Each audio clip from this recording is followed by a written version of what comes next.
Veena Toons.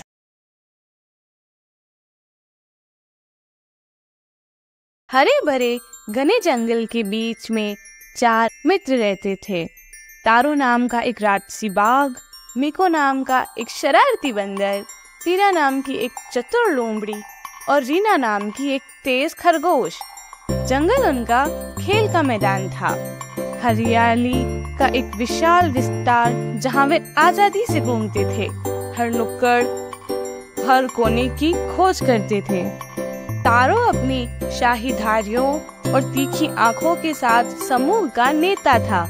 उसकी ताकत बहादुरी बेजोड़ थी, लेकिन उसका दिल दयालु और न्यायप्रिय था। मिको बंदर शरारती था, हमेशा पेड़ों से झूलता रहता था और अपनी हरकतों से दूसरों को हंसाता रहता था। वीरा लोमड़ी समूह का दिमाग थी, उसकी चालाकी और बुद्धिमत्ता अक्सर उन्हें मुश्किल परिस्थितियों से बाहर निकालती थी। रीना खरगोश सबसे तेज थी, हमेशा सोचने और कार्य करने में तेज थी। साथ में वे एक टीम बनाते थे, प्रत्येक एक दूसरे की ताकत और कमजोरियों को पूरा करता था।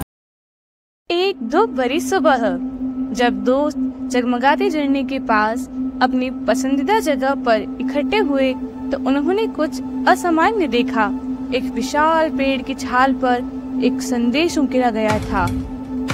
ओल्ड ओक में मदद की जरूरत है, खतरा इंतजार कर रहा है, छाया से सावधान रहें। जिज्ञासा से भरकर चारों दोस्तों ने अपने अगले कदम पर विचार किया।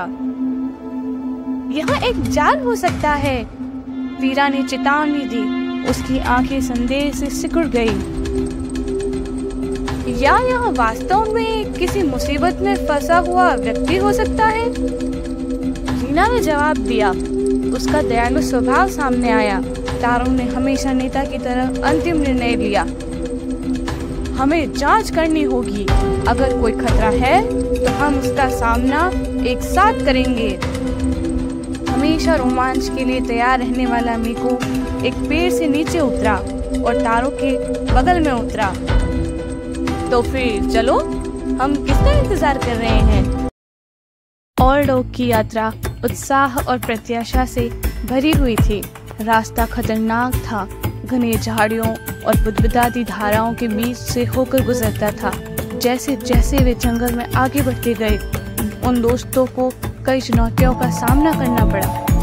एक जगह वे एक खड्ड के पास पहुंचे, जो कूदने के लिए बहुत चौड़ी और पार करने के लिए बहुत गहरी थी। तारो ने एक गिरे हुए पेड़ को पुल के रूप में इस्तेमाल करने का सुझाव दिया और मिको की चपलता से वे इसी जगह पर धकेलने में कामयाब रहे। वे सावधानी से पार हो गए। तारो आगे चल रहा था और रीना उसके पीछे चल रही थी। आगे बढ़ने पर उन्होंने एक छिपे हुए शिकारी की दहाड़ सुनी। वीरा ने अपनी गहरी इंद्रियों का उपयोग करते हुए उसे एक अकेले भेड़िए के रूप में पहचाना। उन्होंने एक योजना बनाई जिसमें तारो भेड़िए का सामना करेगा और उसे डराने के लिए अपनी ताकत का उपयोग करेगा, जबकि मिको और रीना उसे किनारे से विचलित करेंगे। इसी बीच वीरा ने भागने का रास्ता तलाश लिया। योजना पूरी तरह से काम कर गई और वे अपने सफल टीम वर्क से उत्साहित होकर अपने रास्ते पर आगे बढ़ते रहे। जैसे जैसे शाम ढलती गई, दोस्त एक जादुई समाशोधन में पहुंच गए। हवा में हल्की सुनहरी रोशनी थी और जमीन पर हल्के से चमकते हुए फूल बिछे हुए थे। समाशोधन के केंद्र में पुराना ओक खड़ा था, जो प्राचीन और बुद्धिमान था। इसकी शाखाएं मदद मांगने वाली भुजाओं की तरह आकाश में फैली हुई थी। पुराने ओक के नीचे उन्हें एक घायल हिरण मिला। उसका पैर जाल में फंसा हुआ था और वह उनकी ओर विनती भरी आंखों से देख रहा था। मेरी मदद करो, उसने फुसफुसाते हुए कहा। उसकी आवाज मुश्किल से सुनाई दे रही थी। तारो सावधानी से आगे बढ़ा। उसका दिल यह दृश्य देखकर दुखी हो रहा था। यह तुम्हारे साथ किसने किया? उसने पूछा। छाया, हिरण ने उत्तर दिया, वे जंगल के अंधेरे हिस्से से आए थे। वे किसी भी एक चीज की तरह नहीं है जो हमने पहले देखी हो। वीरा ने जाल की जांच की और जल्दी से उसे हटा दिया।